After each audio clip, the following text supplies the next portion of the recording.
Hello and welcome to the Pathways to Results or PTR series of webinars. This webinar is on the Process and Practice Assessment and is the third webinar in this series of 3. As stated in the last webinar, OCCRL's researchers study policies, programs, and practices designed to enhance outcomes for diverse youth and adults who seek to transition to and through college to employment.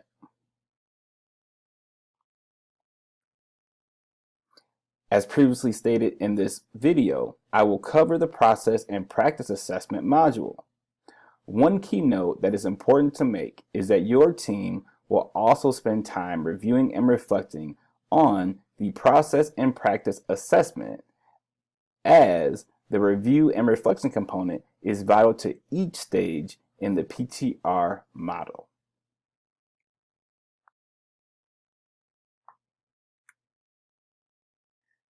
Before you start the Process and Practice Assessment, your PTR team should have analyzed institutional data and identified equity gaps within your data to focus on.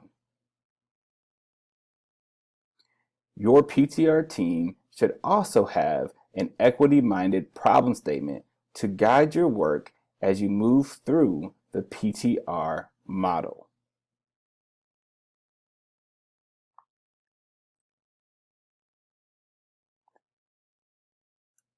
Your team should use data to locate pathways and programs that are inequitably affecting historically marginalized student outcomes. Once you locate the pathways and programs that cause the inequity, your team must identify what factors within the program or pathway is impeding student success.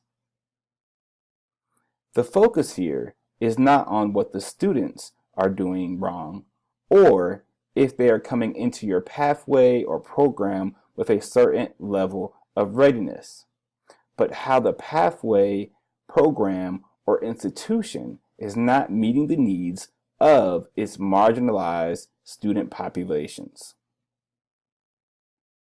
This way, the inequity that needs to be solved is placed on the pathway, program, or institution rather than the marginalized students. This is a systemic opportunity to explore the full breadth of processes and practices, some of which are represented in this image. It is not uncommon for teams to be tempted to start with or develop a solution very early in the process.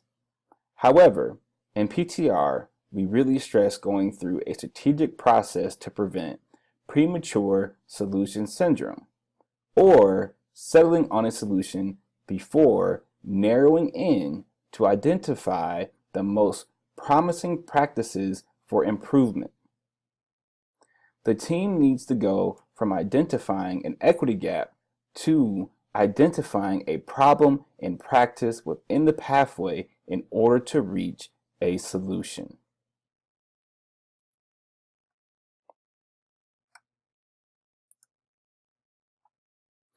This quote is from the PTR Process Assessment Guide and speaks to our responsibility to continuously review, reflect, and improve processes for our students.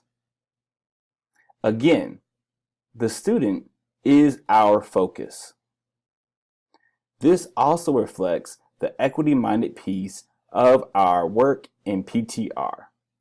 We do not focus on what students lack, but how our institutions can change to facilitate their success. I encourage you to pause this video and talk over this quote with your PTR team.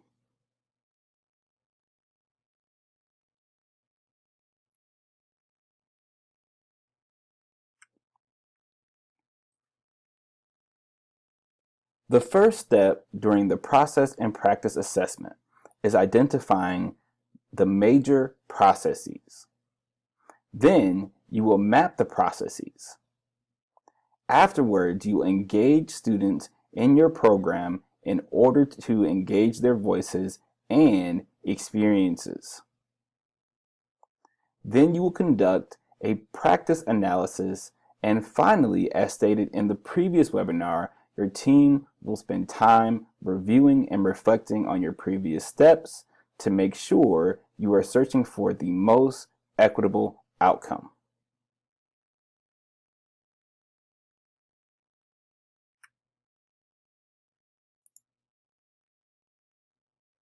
This is an example found on the PTR website of an inventory of major functional processes. A major functional process can be defined as a set of interrelated actions within all or most pathways or programs of study that achieve a specific result. A process contains multiple steps that follow a sequence to the intended result and may integrate one or more supporting practices.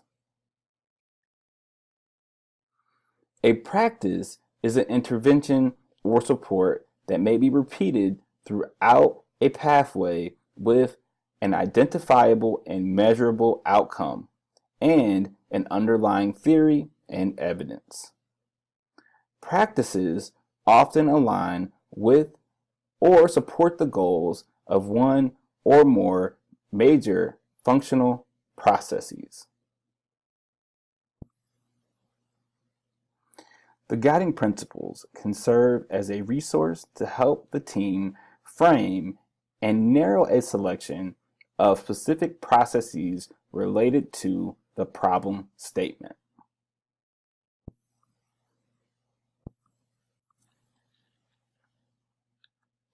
This is an example of an inventory of practices associated with major functional processes. Enrollment is a major functional process at every institution.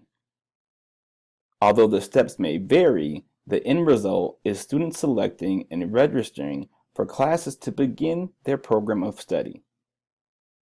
The process of enrollment consists of steps taken by the students' advisors and registrars.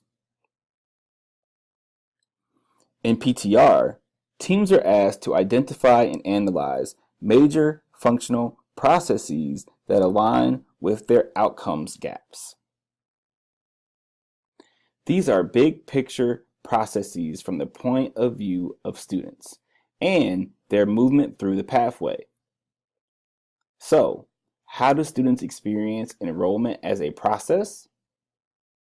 As teams map processes, they can seek out a specific step or set of steps that do not appear to be effective in supporting the goal of the major functional process and thus contribute to the existing outcomes gap.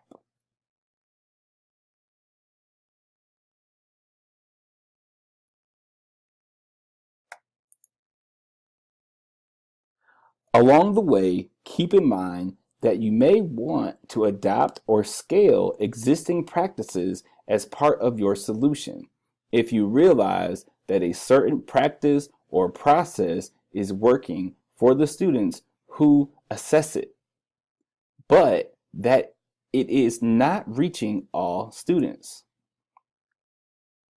In other words, look at how to build from your strengths as you explore processes and practices.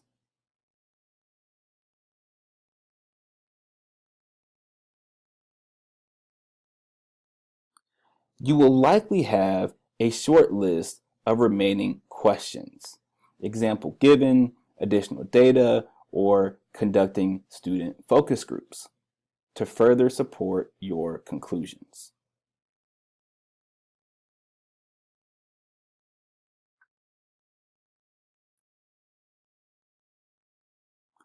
As stated in the previous webinar and as stated in this webinar, review and reflection will be occurring at an ongoing basis throughout every phase of the PTR model. The next step is identifying solutions with associated implementation and evaluation plans. As always, if you have any questions, please do not hesitate to reach out to the Office of Community College Research and Leadership. Thank you.